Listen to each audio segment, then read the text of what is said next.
2013-cü ildə rəqəmsal dünyaya sızan arxivlər və uçuş loqları böyük bir tufanın başlanğıcı idi.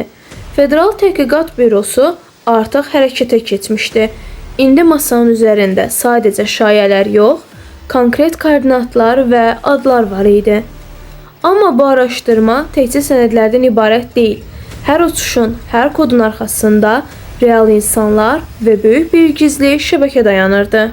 Jeffrey Epstein sadəcə bir milyarder değildi. O dünyanın ən güclü insanlarını, prezidentləri, krallıq ailəsinin üzvlərini, məşhur sənətçiləri və alimləri öz ətrafına toplamağı bacarmışdı. Onun mega yaxtasında və şəxsi adasında kimlər yox idi ki? Amma sənədlər sızdıqdan sonra bu milyarder dostlar qəfil səssizliyə qərq oldular.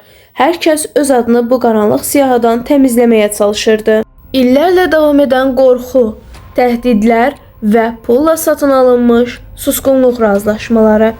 Epsteinin qurduğu bu sistem qurbanların səsini boğmaq üçün idi. Amma arxivlərin açılması hər şeyi dəyişdi. İllərdə qorxu içində yaşayan qurbanlar artıq cəsarət tapıb danışmağa başladılar. Bu şəbəkəni daxildən sarsıdan ən böyük ifşaçı Virginia Giuffre oldu. O hələ reallıq yaşına çatmamış Ghislaine Maxwell tərəfindən bu tələyə salındığını və bir meyvə boşqabı kimi güclü dostlara təqdim edildiyini deyirdi. Bu adlar arasında ən böyük şoku isə Böyük Britaniya kral ailəsinin üzvü Prince Andrew yaratdı. Virginia şahzadə tərəfindən dəfələrlə istismar olunduğunu rəsmi məhkəmədə bəyan etdi. İfadələr açıldıqca bu gizli adanın və qaranlıq otaqların bütün dəhşəti ortaya çıxırdı. Sızan sənədlər sosial mediada elə bir tufan qopardı ki, iddialar inanılmaz həddə çatdı. Anonim şahidlərin və bəzi qurbanların verdiyi ifadələrdə adada gizli ritualların keçirildiyi, hətta kannibalizm, yəni insan əti yeme iddiaları belə ortaya atıldı.